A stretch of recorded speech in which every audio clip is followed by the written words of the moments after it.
Nation of Fit and 10, welcome to day 65, and I'm going to continue with my talk in regards to why yo-yo dieting doesn't work, or why the up and down of these very low-calorie diets tend to make people fatter. And so yesterday I mentioned a bunch of things, including one aspect that I didn't really focus as much as I had hoped. So let's do that. Is lower performance in the gym. And really what I'm trying to say here is, I mean, you want to have very productive workouts, but you know, what a lot of people don't think about when they're thinking about fat loss and management of their body weight is the building aspect of your body.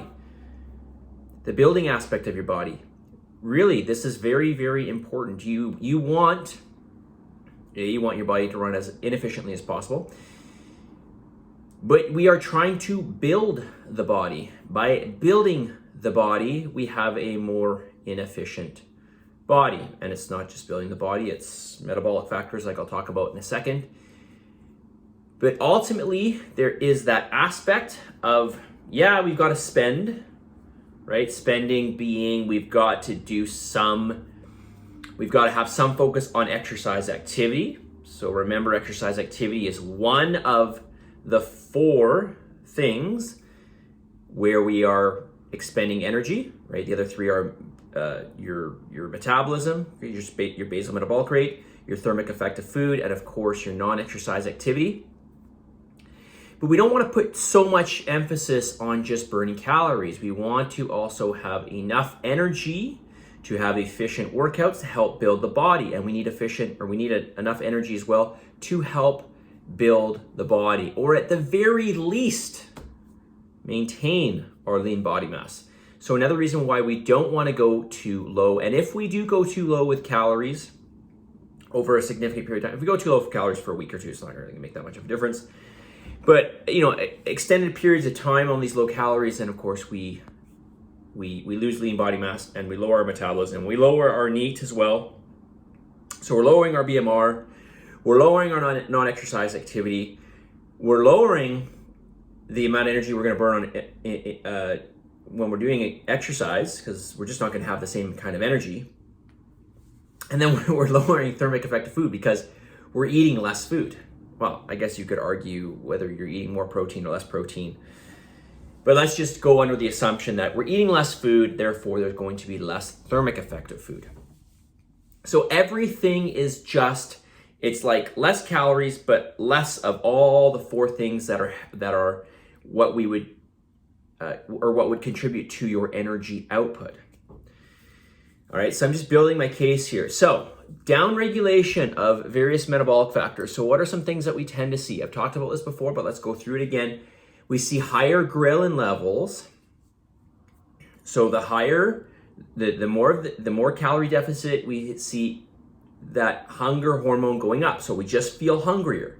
How long can you sustain that for? Especially if you're feeling even hungrier and hungrier because your calories are so low. We see lower leptin. This is the hormone that makes us feel satiated, makes us feel full essentially. So not only is our hunger hormone up, our satiating hormone is down. We see less circulating T3, basically less thyroid hormone in the system. So we see that's our primary, or one of our primary key markers for metabolic rate. When we're looking at blood markers, we see a lowering in things like testosterone. This is important for both men and women. We don't want this. We want to have healthy levels of testosterone. We see an increase in cortisol. And we see, I don't know what I'm saying. Let's just keep going. We see an increase in cortisol. This hormone, which is, listen, we're always secreting hormone. We're always secreting cortisol to some degree, but we don't want to see an overproduction of this, and this is going to lead to more muscle mass loss. This is going to lead to more general inflammation in the body, and definitely more water retention, etc. So, you know, nothing is working in our favor when we see all of these types of impacts to these hormones. And there's other effects. There's effects that I'm sure I don't know about. There's potentially effects that have not been discovered, because we do see quite a downregulation in metabolic rate, especially if you're doing low calories for an extended period of time. Now, here's the biggest kicker.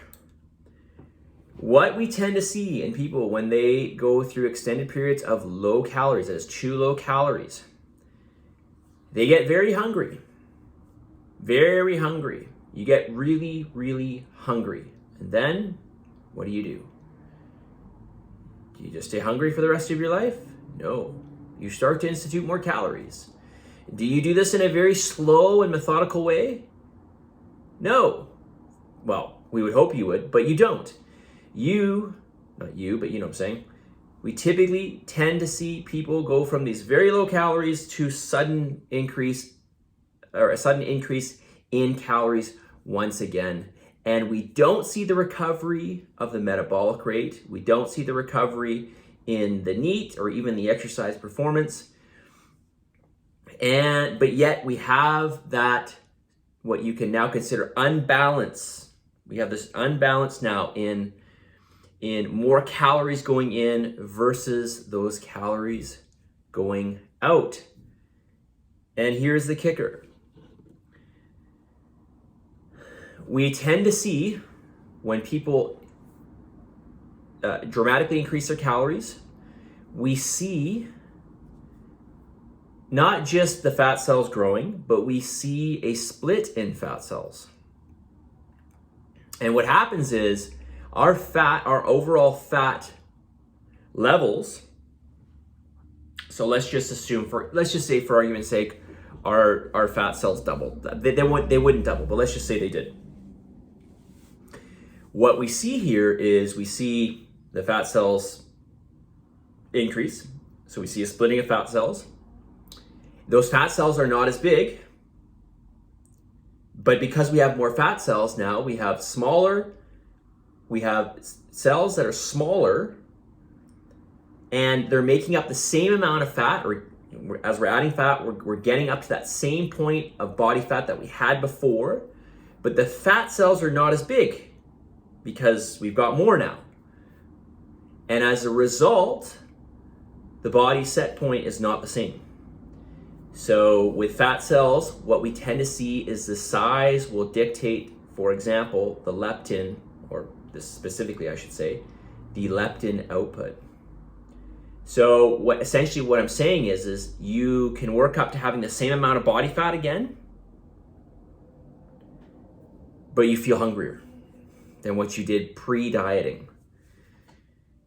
And of course you have more fat cells. So what happens is you get out of your diet, and over time you actually end up fatter than when you started. And this is not theory.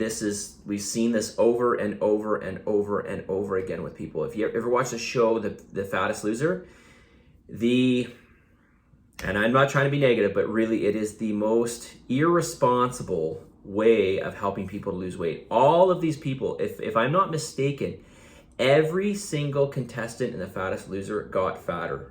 They got fatter than when they went in. Every single one. So this is not a solution. A solution is supposed to be maintainable, right? So we're looking at small change through time with, and I'm going a little bit out of realm here with today's topic, over time with a little bit of undulation of calories, which maybe I'll talk about tomorrow. So maybe I'll go into part 3. Actually, let's do that because I'm at 9 minutes and I went way over time. So let's get the rest of the day. Being challenged in life is inevitable. Being defeated is optional. Being challenged in life is inevitable. It's inevitable. It's going to happen many times through, especially if you're trying to achieve more. Being defeated is optional. Just remember that. Okay? You got to keep pursuing. You've got to keep pursuing. Got to keep trying. You've got to keep pursuing. Not give up. All right? Positive energy, positive vibes, believe yourself for love, God, give some gratitude, and I'll talk to you all tomorrow. I hope I explained that reasonably clearly. See you guys.